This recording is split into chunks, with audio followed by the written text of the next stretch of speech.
Sudarlun Bandar Udara Rembele, Kabupaten Bener Meriah, Jumat lalu kedatangan pesawat ATR 72600 Wing Air.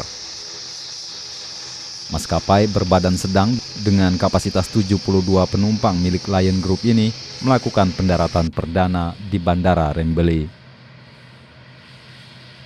Dalam kesempatan ini, pesawat tersebut tidak mengangkut penumpang, melainkan hanya kepentingan uji coba. Menurut rencana, Wing Air baru akan membuka rute ke Bandara Rembele awal bulan depan. Rute yang disiapkan adalah penerbangan dari Bandara Kuala Namu, Medan, Sumatera Utara, dan sebaliknya. Jarak tempuh rute ini sendiri memakan waktu sekitar 50 menit.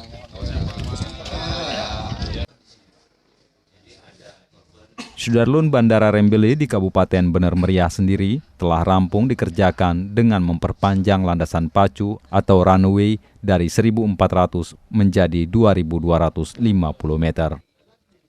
Bandara ini pun bisa didarati pesawat berbadan sedang jenis Boeing 737 dengan kapasitas 85 hingga 215 penumpang.